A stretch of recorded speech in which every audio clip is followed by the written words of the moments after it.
Hello, Wadsworth Public Library friends. This is Julie Tenney again, and usually I'm outside with you showing you things in our garden and how to plant anything, right? But today we just got done planting our potatoes and onions. I'll show you a brief clip of that. You should see it in another video, but today I'm going to show you how to make a rhubarb pie. We just harvested some of our rhubarb, and I'll show you what that looks like in a few minutes. But right now, the first thing you would need to do to get that pie crust ready. So what we're going to do is we are going to use 3/4 cup of Crisco and put that in your bowl, your mixing bowl. And we use about 6 tablespoons of butter. I like to use the Crisco butter combination. I think it makes a better pie crust. Then we use the 2.5 cups of flour. We're going to start out with 2. So there's that. And I don't measure exactly. If you want to measure exactly, you can do that. But my pies always turn out, so I don't question it. And then about 1/2 teaspoon, I usually use kosher salt.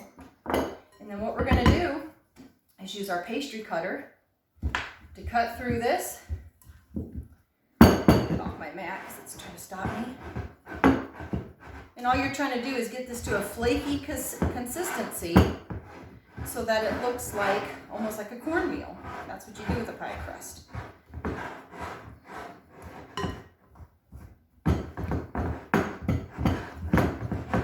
And you see I'm being kind of aggressive with it. It makes it a little bit easier to get through.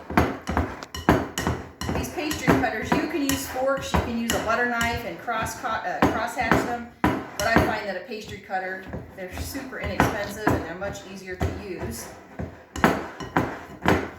So we cut through all of that. It was the butter, Crisco, and the flour, and a little bit of kosher salt.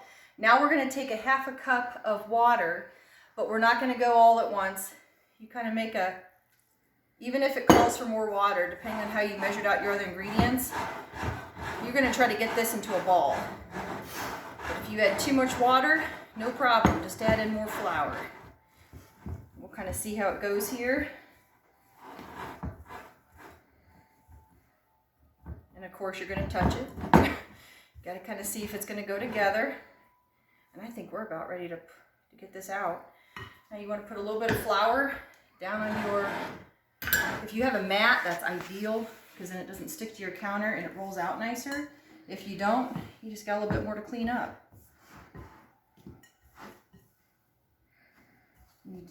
With a pie crust, you don't want to really, you're not kneading it like a dough. You're just trying to get it to form a ball. So unlike other things, like I said with breads, you don't want to do the same thing you do with a bread to a pie crust. It won't make it as flaky. This little guy doesn't want to go together. All right, so we got it into our ball. And this pie crust actually can be cut in half because it should be enough for 2 pie crusts. We use the smaller one for the top usually. So I just kind of pat it down just lightly. Give your rolling pin a little bit of a dusting with some flour. Check this for sticking and re-flour the mat. And the idea is that you're trying to get it into the shape of a circle like your pie pan would be. It doesn't always work out, but we can always fix those. You can almost fix any kind of pastry. And the good part about this pie crust is I can see the butter flakes in this pie crust, and that's what we want. So then we take this, we fold it up. It doesn't matter if it stuck a little bit, we can fix that. You can almost always fix a pie crust. And it's because I didn't get my, oh, wrong pan. This would help out. Let's grab the right pan. There's our pie pan. And we are going to put it right in the center and fold it over. And don't worry about all this. You can fix anything. This pie crust actually is a little bit better when we cool the crust a little bit more. But it's a warm day and sometimes they roll out a little bit wonky, but that's all right. Believe me, you can fix anything. And once this butter and Crisco gets in your oven, you're not going to notice it. You're not going to notice any of it. So then look, we're going to steal, look at that, Steel from the other sides. And all we're trying to do is to get, oh, look at that. Perfect. Get this up along the sides. And yes, this looks really ugly right now, but you're not even going to see that. So we're going to pause for just a moment and go make our ingredients for the inside. All right, so now we're going to make the inside of the pie, which is we're going to make strawberry rhubarb pie. We need strawberries and rhubarb. So this is the time of year when your rhubarb, if you have it, is going to be popping out of the ground. And our stalks were probably about that tall and the leaves were cascading over. That's a good time to start harvesting. So these are the perfect tender size. If you can kind of see them, there's about like this size. All right. So most of this was cut off and it was all leaf, and we're not going to eat that. You're just going to toss those away and put them in a compost pile. So then we're going to cut these up, and when you're cutting them, you're going to feel that they're nice and tender, and you want them to be about 1/2 inch size. We're just going to, it's a fibrous kind of plant, but you can see this little guy is a little bit easier to cut even. And they're inconsistent, but once you get it in a pie, it's in there. We're not going to judging. All right, so now we have rhubarb, but we also have strawberries, but strawberries aren't out in April, not in Ohio, not naturally. So we freeze a lot of our things that we grow here. And so these are strawberries from last year, and we take them out of the freezer so we can have kind of fresh pies year round, or any other reason that we'd like to eat our strawberries. So I usually don't measure. It's about 3 cups or so of strawberries. And I'm going to take all this rhubarb and put that in here. And this should make about 6 cups of filling. Okay, so that's what we want, about 6 cups of filling. Now here's where I kind of wing it. I like to wing it.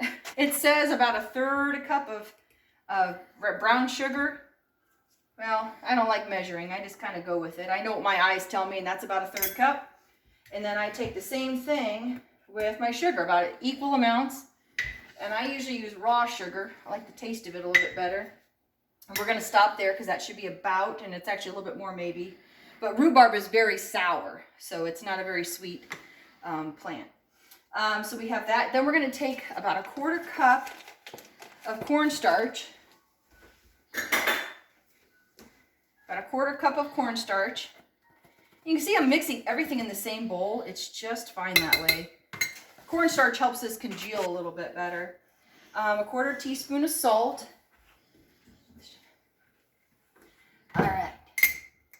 So I have 1/2 teaspoon in here. I'm just going to half that up and sprinkle it on.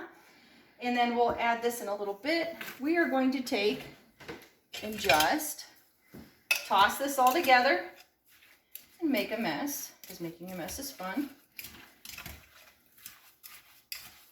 I'm just going to mix all this together and toss it back in. And we're going to take a little bit of vanilla, and it's about 1/2 teaspoon, but again, I don't like measuring because it's more fun to just wing it. All right, and then I'm pretty sure we have everything that we need in here. All right, so then we're going to pause here for just a moment, and we are going to go to our pie shell. All right, so we're getting to the final stages of making our strawberry rhubarb pie. Total time is probably less than 10 minutes, except for the cook time. So we're going to take this ingredients, and we're going to sprinkle it all in there. Just, it's about the right measurement here, because this is the kind of pie, once it gets in the oven, it starts boiling. And then you're going to have a giant mess. We don't want giant messes. If you are worried or concerned about the filling overflowing in your oven, line the bottom of your oven with some foil, and it'll at least take care of part of that. So now we're going to roll out that other pie crust. This is a 2-sided pie. Sometimes people do like a crumb top on pies. I prefer a 2-sided pie. I think they taste better. It's one of my favorites. It's like making a sandwich for a pie. See, it keeps falling apart. It probably needs a little bit more time to sit and cool, but we'll be okay. When it starts doing that, leaning on there, we just mess it up a bit and roll it back in. And it keeps doing it because that's just how life goes. You just get it off there. We make giant messes, but we can always clean them up.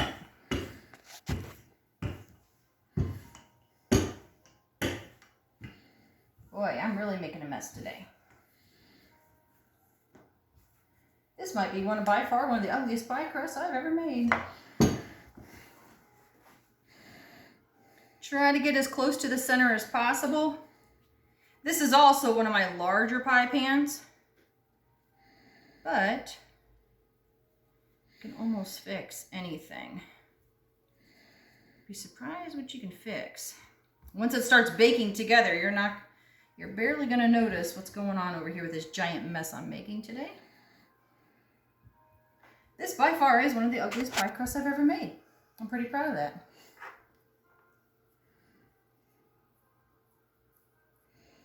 All right, so you can take your knife, I don't have one.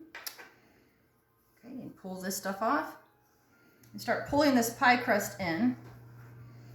See, thank goodness we're not going to any judgings right now because this one is not a pretty pie, but you know what? It's going to taste good. All right. Now you just pinch the sides to seal it up a little bit.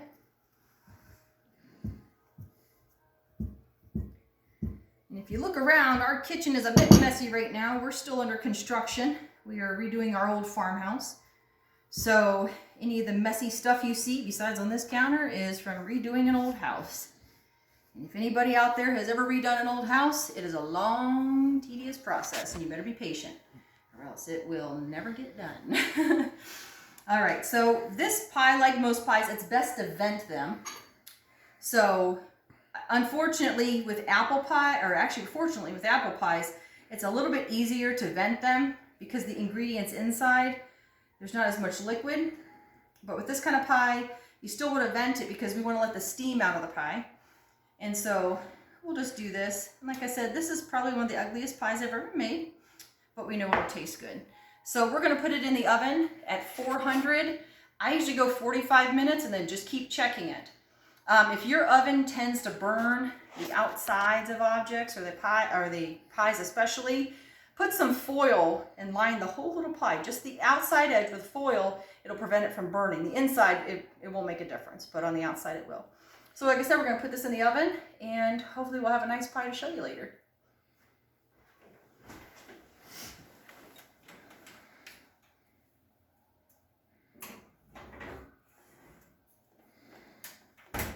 All right, we'll pause for now and just check on it later.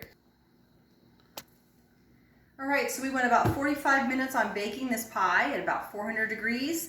And I told you, if you didn't want the crust to get burnt, to put a little bit of foil around the outside edge, but I'm doing too many tasks right now. I'm making a, what do you call that, a pot pie. I get too many things going on. So I should have put foil around the outside edge and it would not have burnt. But for a rhubarb pie and a lot of pies that have a gooier filling, this pie needs to probably sit for 2 or 3 hours. Just let it cool down because all the juices are going to start to congeal and make like a jelly inside. But you're going to have that strawberry and rhubarb and everything. If you could grow it yourself, it's very satisfying to have that nice pie with a little bit of a la mode. Put a little bit of ice cream next to it. So that's all I have for you today. I hope you guys get out and try to enjoy this. And local markets actually sell rhubarb as well. So if you don't grow it, you can always buy it.